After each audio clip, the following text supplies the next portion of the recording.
नमस्कार। सुनो कहानी श्रृंखला के अंतर्गत प्रस्तुत है कहानी कोख का दर्प, जिसकी लेखिका हैं मालती जोशी जी। मम्मी, मेहरी आई है, मीता ने आकर बताया। आई है तो मैं क्या करूं? क्या जाकर आरती उतारूं? मैंने रूखे स्वर में कहने की कोशिश की, पर सच तो यह था कि मेहरी के शुभागमन की बात से ही मन हल्का हो आया था। 3 दिन से उसकी बाट जोहते आंखें पथरा गई थी, हाथ छिल गए सो अलग। मम्मी, आप उसे जरा डांटिए तो, अमित ने कहा और दोनों मुझे ठेलकर आंगन तक ले गए। मेहरी इस इत्मीनान से बर्तनों में जुटी हुई थी जैसे अपनी दीर्घ अनुपस्थिति का उसे भान ही न हो। मैं भी छेड़ना नहीं चाहती थी, पर दोनों दुष्ट जाली के पीछे खड़े प्रतीक्षा कर रहे थे। इस बार चूक गई तो ऐसा मजाक बनाएंगे कि बस। बाई सुनो, मैंने आवाज को यथाशक्ति कठोर बनाकर कहा। जवाब में उसने सिर भी नहीं उठाया, उल्टे हाथ रोककर सिसकने लगी। मैं हैरान रह गई, क्या मेरी आवाज में सचमुच इतना दमखम है? तुम्हें तो बस रोना अच्छा आ गया है, मैंने हथियार डालते हुए कहा। बहू जी, कमली। कमली? क्या हुआ कमली को? मैंने घबरा कर पूछा। 5 साल की गुलगोथनी बच्ची मेरी आंखों के सामने घूम गई। मुझे अमित पर कोफ्त हो आई। वह तो बस सिर पर सवार हो गया कि डांटिए इसे। पहले कुछ पूछताछ करनी चाहिए कि नहीं? भाई बताओ तो क्या हुआ? उसकी सिसकियों का तार जरा थमा तो मैंने पूछा। बहू जी, उसका कल कागद हो गया। कागद? मतलब राम कुमारी ने कल गोद ले लिया। पंचाट बैठी थी, उसी ने कागद बनाया। धत तेरे की, इतनी देर में मैं पता नहीं कितना उल्टा सीधा सोच गई थी। अब राम कुमारी से कमली का रिश्ता कोई नई बात है? मेहरी अक्सर ही तो उसके बारे में बातें करती रहती है। राम कुमारी उसकी पड़ोसन है और गांव के रिश्ते में बहन लगती है। 2 लड़के हैं, हाई स्कूल में पढ़ने वाले। पति चपरासी है, बीवी को कहीं काम नहीं करने देता। दिन भर रानी बनी बैठी रहती है और कमली से मन बहलाया करती है। मेहरी की तीनों बेटियों में वही सबसे मस्त मौला है। बड़ी वाली विमली तो दिन भर बबली को लादे लादे झुक चली है। उसे माँ का हाथ भी बटाना पड़ता है और गालियां भी खानी पड़ती हैं। इतनी सी उम्र में ही बुजुर्ग लगने लगी है। पिता के राज में भी कोई ज्यादा सुखी नहीं थी, पर पिछले साल उनकी भी हैजे से मृत्यु हो गई। तब से तो विमली के चेहरे पर एक स्थायी अवसाद का भाव उतर आया है। कमली दिन भर पड़ोस के घर में खेलती रहती है, इसलिए उसे न तो घर के दुख से सरोकार है, न दारिद्र्य से। हरदम हंसती खिलखती रहती है। गंगाबाई, तुम्हें तो खुश होना चाहिए, मैंने सांत्वना के स्वर में कहा। कम से कम एक की चिंता तो दूर हुई। वहां वह ढंग से खाएगी पिएगी, अच्छे स्कूल में पढ़ेगी, अच्छे घर में जाएगी और फिर कहीं दूर भी नहीं है। दिन भर तुम्हारी आंखों के सामने रहेगी। वैसे भी तो उन्हीं के यहां बनी रहती थी। पर तब कागज तो नहीं बना था बहू जी, उसने कहा और फिर सिसकने लगी। उसका तर्क बेजोड़ था। दिन भर खेलना और बात है और कागज बन जाना और बात। दुख में उसने कल से चूल्हा भी नहीं जलाया था। राम कुमारी ने पंगत दी, वहां नाम को मुंह जुठार कर चली आई थी। मैंने फिर उसे कड़क मीठी चाय बनाकर पिलाई, बच्चों के लिए कुछ नमकीन और कुछ बिस्कुट दिए। तब कहीं जाकर उसका आवेग थोड़ा कम हुआ। उसके जाते ही बच्चों ने मुझे आड़े हाथों लिया। सच मम्मी, आपको घुमाना तो मेहरी खूब जानती है। रोज एक से एक बहाना गढ़ लाएगी, थोड़े से टसवे बहा देगी कि बहू जी फ्लैट। क्या गजब की एक्टिंग मारी है, वाह! नहीं रे, वह एक्टिंग नहीं थी। कैसे बताती कि यह रुलाई मैंने पहली बार नहीं देखी है। बचपन में माँ को कितनी बार इस तरह बिखरते देखा है। पहले तो वे सबके सामने ही बिखर जाती थी। 1-2 बार बाबूजी ने कुछ कड़ी बातें कह दी थी, तब से छुप छुप कर रोया करती। दिन भर उदास बनी रही मैं। 4 बजे मीता बिना कहे मेरे लिए चाय बनाकर ले आई, फिर पास बैठकर प्यार से पूछने लगी, मम्मी, सुनील की याद आ रही है ना? सुनील मामा को क्या हुआ? कॉमिक पढ़ता हुआ अमित एकदम कुर्सी से उछला। कुछ नहीं हुआ, आप अपनी किताब में ध्यान लगाइए। छोटी बहन के झिड़के जाने पर अमित ने बुरा सा मुंह बनाकर मेरी ओर देखा, पर मेरी ओर से कोई प्रतिक्रिया ना पाकर फिर से अपनी किताब में डूब गया। किताब सचमुच मजेदार रही होगी, नहीं तो लड़ाई का इतना अच्छा अवसर वह छोड़ता नहीं। मुझे हंसी आ गई। दोनों मेरे ही बच्चे हैं, पर दोनों की संवेदनशीलता में कितना अंतर है। लड़के तो बस ऐसे ही होते हैं। माँ का मन पढ़ना तो लड़कियों को आता है। बिना कुछ कहे ही नन्ही मीता कितनी दूर तक सोच पाई, और ये महाशय सुनकर भी कुछ ना समझ सके। बचपन की याद है, माँ के उन उदास क्षणों को हम ही दोनों बहनें तो झेलती थी, साए की तरह साथ लग जाती थी। उनके कुछ क्षणों के लिए हम माँ की अंतरंग सखियां बन जाती थीं। किसी को पता भी नहीं चलता और हम जान जाती कि आज माँ रोई हैं, आज उन्हें किशोर की याद आई है। और याद आने का कोई एक बहाना था, कभी कोई गीत सुनकर, कभी किसी बच्चे को देखकर, कभी किसी त्योहार पर, तो कभी किसी तारीख पर। तब बुआ पर इतना गुस्सा आता। छलिया बुआ, मायाविनी बुआ, जो हमारे देखते देखते नन्हे किशु को झपट कर ले गई थी। यही शीला बुआ पहले कितनी अच्छी लगती थी, जब भी आती घर गुलजार हो उठता। कितना लाड़ करती थी हम सबको, ढेर सारे खिलौने और मिठाइयां लेकर आती थी, कपड़े बनवा कर देती, पिक्चर दिखाने ले जाती। हमारे अभावग्रस्त जीवन में वे दिन त्योहार के समान होते जब बुआ यहाँ होती थी। फिर एक बार कानों में भनक पड़ी कि बुआ हम में से किसी को गोद लेना चाहती हैं। उस खबर ने हम सबको कुछ दिनों के लिए कल्पना लोक में पहुंचा दिया। बुआ का शानदार बंगला, चमचमाती कार, नौकरों की पलटन, गहने कपड़ों का ढेर, स्वर्ग का सुख और किसे कहते हैं। मन ही मन हम सभी अपने को बुआ का प्रिय पात्र समझते थे और उनसे अधिक निकट होने को उत्सुक थे। पर माँ उन दिनों एकदम उग्र हो उठी थी। हम पांचों पर अपने आंचल का साया फैलाकर विद्रोह पर उतर आई थी। कोई आलू बैंगन नहीं है कि मांगने पर उठाकर दे दूंगी, मेरे कलेजे के टुकड़े हैं ये। बाबूजी डांटते, पागल हो गई हो, ममता में ऐसी अंधी हो रही हो कि बच्चों का कल्याण भी तुमसे नहीं देखा जाता। तुम नहीं दोगी तो क्या उसका काम रुक जाएगा?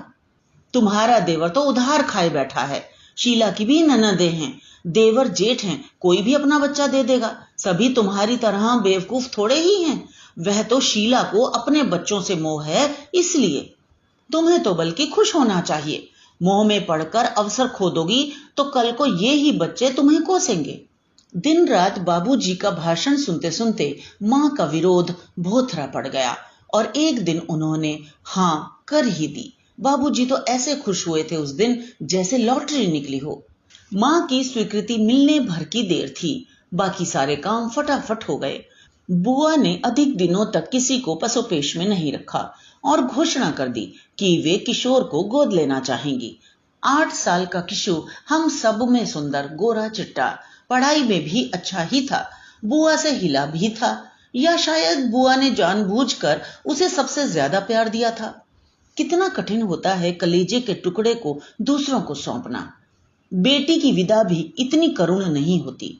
आज भी वह प्रसंग याद आता है तो मन कांप उठता है। लड़कियां तो होती ही हैं पराई अमानत, उनके जन्म के साथ ही यह बात मन में बैठ जाती है। पर लड़का भी नाम गोत्र बदलकर पराए घर जाने लगे तो मां का दुख सीमातीत हो जाता है। दत्तक विधान इतनी धूमधाम से संपन्न हुआ जैसे कि कोई शादी हो। किशोर शर्मा एकदम सुनील त्रिपाठी हो गया। बेटे की मां बन जाने की खुशी में बुआ ने सबको दावत दी, पहरावनी की। उन लोगों के जाते ही घर ऐसा सूना हो गया जैसे बेटी विदा हो गई हो। रात मैंने इनसे कहा, पता है मेहरी की लड़की पड़ोसी की गोद में चली गई है। बेचारी इतना रो रही थी। इसमें रोने की क्या बात है, कोई छीन कर तो नहीं ले गए होंगे वे, इसकी सहमति से ही तो हुआ होगा सब। तब भी दुख तो होता ही है ना। अरे छोड़ो भी, वह तो गोद ही गई है, बच्चे मर भी जाते हैं तो इन्हें कोई फर्क नहीं पड़ता, थोड़े दिन रोग गा लेते हैं, अगले साल दूसरा आ जाता है। अपनी ओर से सारी बात बड़ी आसानी से समाप्त कर वे सो गए। रात में वैसे भी उनके पास फालतू बातों के लिए वक्त नहीं होता। मोहल्ले की राजनीति, अड़ोस पड़ोस की निंदा स्तुति से भी वे दूर भागते हैं। फिर नौकरों चाकरों की तो बात ही नहीं उठती। लेकिन मैं देर तक जागती रही। बच्चों की संख्या क्या सचमुच दुख को कम कर देती है? फिर मां क्यों इतना परेशान रही, क्यों दिन रात आंसू बहाती रही? बाबूजी कहते, चलो अब ठीक रहा, 2 लड़के 2 लड़कियां, हिसाब बराबर। पर माँ का मन कभी इस हिसाब को स्वीकार नहीं कर पाया। जब भी कोई बच्चों के लिए पूछता, उनके मुंह से 5 ही निकलता। बाबूजी सामने होते तो आंखें तरेड़ देते। माँ कहती, 9 महीने पेट में रखा है, 7 साल तक पाला पोसा है, उसे कैसे नकार दूं? बाबूजी का वश चलता तो मुझे भी दे डालते। उन्होंने एक बार कहा भी था, शीलू इसे भी ले जा, किशु के जैसे ही गोरी चिट्टी है, तेरे यहां रहेगी तो अच्छा घर वर पा जाएगी। बुआ ने तब मुंह बिचका दिया था। देर तक बुदबुदाती रही थी, कोई मैंने हॉस्टल खोल रखा है? बहुत अपमानित अनुभव किया था मैंने तब। मां से बहुत लड़ी थी बाद में। क्यों कही बाबूजी ने ऐसी बात, और क्यों सह गए बुआ की झिड़कियां? मांग लेते अपने लाडले को, हमने थोड़े ही भेजा था। 10 बार झोली फैलाकर आई थी तब दिया था। पर बुआ का रौब ही कुछ ऐसा था कि बड़े भाई होते हुए भी बाबूजी उनकी बात पी जाते। इस रौब का रहस्य तो दीदी की शादी में खुला। बुआ किसी मामी मौसी से कह रही थी, दुनिया में भाई बहन के यहाँ भात लेकर आता है, हमारे यहाँ तो सब उल्टा रिवाज है। पूरे 5,000 का जेवर बनवा कर लाई हूं, और साड़ियां अलग। उन्हें शायद कमरे में मेरी उपस्थिति का भान नहीं था, या शायद वे भूल गई थीं कि गरीब घर की लड़कियां बड़ी जल्दी समझदार हो जाती हैं, या फिर मुझे सुनाकर ही कहा गया हो। सुनकर मुझे तो जैसे आग लग गई थी। मां से बाद में कहा था मैंने, तुम्हें मेरे सिर की कसम है जो तुमने मेरी शादी पर बुआ से कुछ भी मांगा। मुझे कुंवारी रह जाना मंजूर है, पर किसी की भीख लेकर फेरे नहीं पड़ूंगी। दीदी की शादी में किशोर को पूरे 2 साल बाद देखा था। शुरू के दिनों में बुआ हर महीने 15 दिन बाद उसे मिलाने ले आती थी, पर जैसे जैसे समय बीतता गया यह अंतराल बढ़ता गया। किशोर जब तक रहता सहमा सहमा सा रहता। बुआ का चौकस साया हम भाई बहनों पर मंडराता रहता। किशोर के नाश्ते का इंतजाम अलग से होता, उसके नहाने धोने की व्यवस्था हमसे भिन्न होती। उसे सुनील कहकर पुकारना पड़ता, और वह नया नाम हमारी जुबान पर कांटे की तरह चुभता। दीदी की शादी में तो फूफा जी के साथ किशु को भी पड़ोस में राय साहब के यहाँ ठहराया गया था। सारा परिवार जब यहाँ बासी पूड़ी और अचार का नाश्ता कर रहा होता, उन दोनों के लिए दूध और अंडे की व्यवस्था की जाती। सब लोग दही बड़े और इमरती पर हाथ साफ करते, और उसे कॉर्नफ्लेक्स पर सब्र कर लेना पड़ता। तब हमारा कौर भी गले में अटकने लगता। पूरी शादी में वह एक ही दिन हमारे साथ पंगत में बैठा था। तब बुआ की नजर बचाकर हमने उसकी पत्तल मिठाइयों से पूर दी थी, पर जिस तरह डर डर कर वह खा रहा था, उसे देखकर पहली बार लगा था कि अब वह हमारा नहीं रहा। बड़े भैया की शादी में फूफा जी नहीं आ पाए थे। यह एक तरह से अच्छा ही हुआ। बुआ चाहकर भी किशु को राय साहब के यहाँ नहीं भेज सकी। वह भी अब पहले का सा दब्बू नहीं रहा था। इंजीनियरिंग कॉलेज में पढ़ रहा था। इतना सुदर्शन की आंख ठहरती नहीं थी। शादी से लौटकर चाचा ने बताया कि बारात में भी वही सबके आकर्षण का केंद्र बना रहा। 2-4 रिश्ते वालों ने तो वहीं बाबूजी को चाचा जी को घेर लिया था। जो भी मिलता बुआ को बधाई देता। बच्चे का पालन पोषण, शिक्षा दीक्षा, आचार व्यवहार सभी की प्रशंसा होती। बुआ फूलकर कुप्पा हो जाती और मां सुन सुनकर राख होती जाती। उन्हें लगता जैसे उनके मातृत्व का अपमान हो रहा हो। आखिर एक दिन भुनभुनाकर कह ही उठी, लड़का अच्छा निकल गया है तो इसमें उनकी कौन सी बड़ाई है। वह पेट में था तब मैंने 11 एकादशियां की हैं, 2-4 भागवत सुनी है। संस्कार तो वह साथ ही लेकर जन्मा है। पन्ना में थे हम लोग, उस समय मैं सांझ सवेरे जुगल किशोर जी के दर्शनों को जाती थी। तब ना इतना सुंदर निकला है, तभी तो उसका नाम किशोर रखा था। उन दिनों रोज विष्णु सहस्त्र नाम का जाप करती थी, तभी तो लक्ष्मी उसके पैरों में लौट रही है। और हमारे समय शायद आपने सुदामा चरित का पाठ किया होगा। बड़े भैया एकदम बोल पड़े। मां का चेहरा एकदम सफेद पड़ गया। अपने जन्मजात दारिद्र्य के प्रति बड़े भैया का यह आक्रोश उन्हें शूल सा चुभ गया। बेचारे बड़े भैया ढंग से बीए भी नहीं कर पाए और उन्हें राज्य परिवहन में मुंशीगिरी के लिए मजबूर हो जाना पड़ा। अच्छी शादी के सपने भी धरे रह गए। लड़की उन्हें जरा भी पसंद नहीं थी, पर वह 10,000 नकद ला रही थी, जिनकी कुम्मी की यानी मेरी शादी में सख्त जरूरत थी। बुआ दिन भर अपना बड़प्पन गाया करती। मरे ये लड़की वाले चैन नहीं लेने देते। रोज की डाक से फोटो और कुंडलियां चली आ रही हैं। घर पर तो मेला सा लगा रहता है। हाथ जोड़कर कहते हैं कि भैया लड़के की पढ़ाई तो पूरी हो जाने दीजिए, पर उनकी बस एक ही रट रहती है, आप एक बार लड़की तो देख लीजिए। अब बताओ मैं कितनी लड़कियां देखूं और कितनों की बुराई मोल लूं। बेटे की मां होने का दर्प उनके हर शब्द से छलक पड़ता। उनका वह दर्प मां को बिच्छू का सा दंश दे जाता। जब बर्दाश्त से बाहर हो जाता तो अकेले में बड़बड़ाती रहती। बड़ी लड़के वाली बनती है, मांगे की चीज पर इतना गुरूर है, खुद पैदा कर लेती तो जाने क्या करती। मैं और दीदी समझाती, मां जब एक बार दे चुकी तो बार बार कहकर अपने को छोटा क्यों करती हो। मां तड़प उठती, कोई आम अमरूद नहीं दिया है लल्ली, कलेजे का टुकड़ा निकाल कर दिया है। 9 महीने पेट में और 7 साल धरती पर पाला है। कहूंगी क्यों नहीं, 1000 बार कहूंगी। पर उनका यह कहना अपनों तक ही सीमित था। बुआ के सामने कभी हिम्मत नहीं पड़ती। उनके एहसानों के बोझ तले दबी हुई जो थी। दीदी की भैया की शादी में उन्होंने सहारा दिया था। सुनील की उतरन पुतरन से कुमार बना संवरा घूमता था। साल 6 महीने में बाबूजी एक आध स्वेटर पा जाते थे। बुआ के मन से उतरी साड़ियां मां के हमारे काम आ जाती थीं। लाख नफरत थी, पर मध्य वर्गीय शराफत का तकाजा था। सब कुछ सिर झुकाकर स्वीकार करना पड़ता था। बुआ का वरद हस्त न होता तो हम लोगों का अभावग्रस्त जीवन सचमुच चौराहे पर आ जाता। मुझे अपनी शादी के बाद सबसे बढ़कर खुशी इस बात की हुई थी कि अब अपने मन का अपने पैसों से खरीदकर पहन ओढ़ सकूंगी। लेकिन मां तो इस अभिशाप से कभी मुक्त नहीं हो पाई। बुढ़ापे में भी चैन कहाँ है। केशव भैया नौकरी करने लगे हैं, पर वह भी तो एक नामालूम सी क्लर्की। फिर उनकी अपनी गृहस्थी है। कुमार की पढ़ाई का खर्च दे रहे हैं, यही क्या कम है। इससे ज्यादा देंगे भी क्या, कहां से देंगे। कभी कभार घर जाती हूं तो उस जीर्ण शीर्ण गृहस्थी को देखकर मन तड़प उठता है। 3 बेटों की मां अकेली असहाय खट रही हैं। बाबूजी की आंखें जवाब देती जा रही हैं। वे पेंशन पा गए हैं और दिन भर घर में बैठे चिड़चिड़ाते रहते हैं। घर हर तरफ से झूल रहा है, लगता है किसी भी दिन बैठ जाएगा। जितनी ललक से जाती हूं, हर बार उतनी ही उदास होकर लौटती हूं। पिछले अगस्त में मद्रास से दिल्ली जाते हुए किशोर एक दिन के लिए रुका था।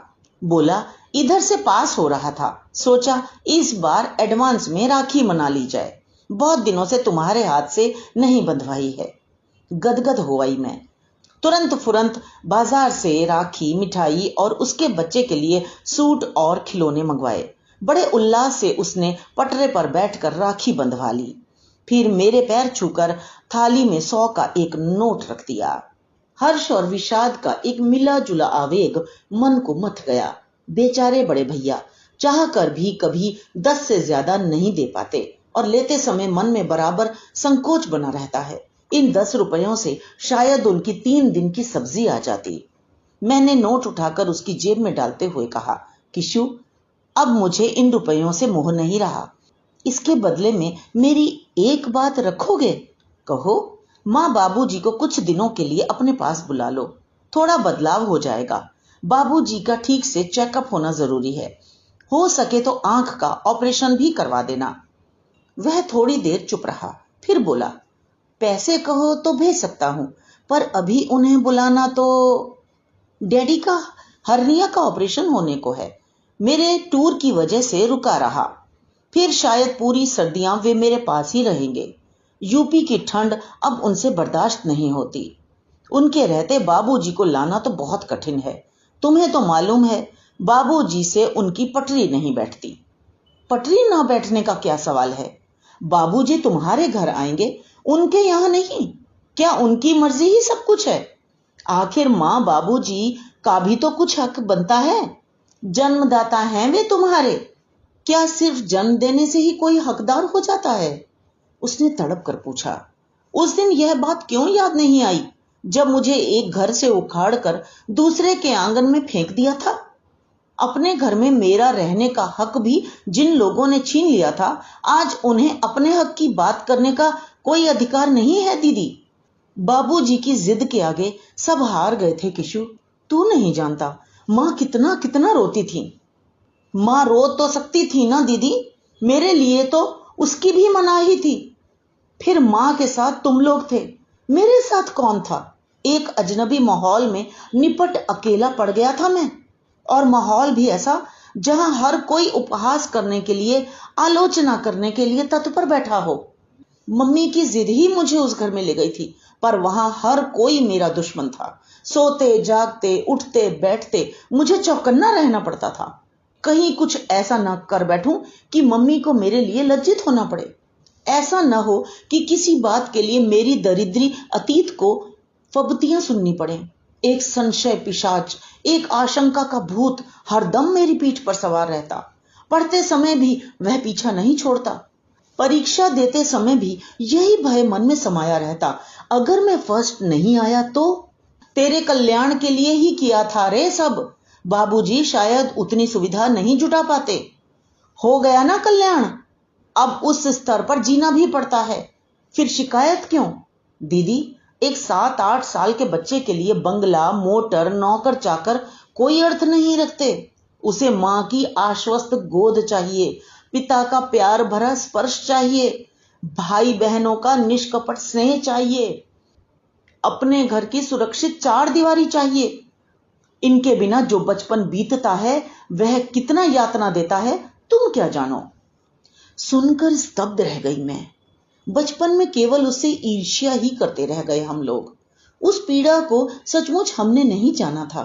हम लोग सिर्फ अपना, मां का दुख बड़ा करके देखते थे। किशु के लिए कभी सोचा ही नहीं। एक अपराध बोध मेरी संपूर्ण चेतना पर छा गया। जाते समय उसने वे रुपए मेरे आंचल में बांध दिए और बोला, चिंता मत करना दीदी, जैसे ही सुविधा होगी मैं मां बाबूजी को लिवा ले जाऊंगा। तुम भी कभी छुट्टियों में बच्चों को लेकर मद्रास आओ ना, अच्छा लगेगा। इस बात को भी अब साल भर बीत चला है। मां बाबूजी अब भी कस्बे के खस्ता हाल मकान में बने हुए हैं। मैं जानती थी किशोर उन्हें नहीं ले जाएगा। डैडी यानी फूफा जी का तो बहाना है। दरअसल वह सुवर्णा से डरता है। वह तो बाबूजी के नाम से ही बिदकती है। शादी के बाद मां के बहुत मनुहार करने पर बुआ बहू बेटे को लेकर घर गई थी। बहू के कटे बाल, रंगे होंठ, बढ़े हुए नाखून, खुले ब्लाउज और ऊंचे जूतों को लेकर बाबूजी दिन भर नाक भौं सिकोड़ते रहते। उसके सिर न ढकने पर उन्हें कोफ्त होती। वह उनके सामने बैठकर पेपर पढ़ने लगती तो उनका पारा 7वें आसमान पर चढ़ जाता। जिस दिन उन्होंने उसे पति को नाम से पुकारते हुए सुना था, उस दिन तो हद ही हो गई थी। मां का समझाना बुझाना सब व्यर्थ हो गया था। यह सारा प्रसंग मुझे सुनाते हुए मां ने कहा था, जिनकी बहू है वे तो कुछ कहते नहीं, ये बेकार में अपना खून जलाते हैं। उसे कौन सा रोज रोज यहां आना है, एक ही बार में भर पाई होगी वह तो। मैं हैरान थी, कितनी आसानी से मां ने सुवर्णा को अपने अधिकार क्षेत्र से बाहर कर दिया। किशु के लिए बार बार बिसूरती मां अब कितनी निर्लिप्त हो गई हैं। कोई महीना भर ही बीता होगा। मीता ने कहा, मम्मी जरा खिड़की से देखो तो। देखा तो गोल मटोल कमली को गोद में उठाए गंगा हांफती हांफती चली आ रही है। आज ये तुम्हारे साथ कैसे? अब ये घर ही में रहेगी बहू जी। मतलब? मैं तो लौटा ले आई मोड़ी को। क्यों? बस अपने घर में रहेगी। जो रूखा सूखा हम खाएंगे ये भी खाएगी। मोटा झोटा जो हम पहनाएंगे पहनेगी। भाग वाली होती तो किसी सेठ साहूकार के यहाँ पैदा होती। मेरे यहाँ आई है तो ऐसे ही रहेगी। अरे पर हुआ क्या? 2-4 दिन से देख रही थी बहू जी, उठते से ई रोज मरा सिलेट पकड़ा देता था और धमाधम शुरू। मेरा तो खून जल गया। अरे मार ही खानी है तो अपने माँ बाप की खाएगी, इसके लिए थोड़े ई सौंपी थी मोड़ी। और तुम्हारी पंचायत का क्या होगा? पंचायत का क्या, फिर जोड़ लूंगी। एक खाना ही लगेगा, सबके सामने कागज फाड़ दूंगी। देवर जेठ से पूछ लिया है, उस समय तो वे ही लोग आगे हुए थे ना। उनसे क्यों पूछूंगी, कोई उनकी जाई है। मैं उसका तमतमाया चेहरा देखती रह गई। रोती बिसूरती गंगा को देखकर उस दिन माँ याद आ गई थी, पर इस गंगाबाई के सामने माँ कहाँ ठहरती हैं। बच्चे हंस रहे थे। आपको फिर घुमा दिया ना गंगाबाई ने।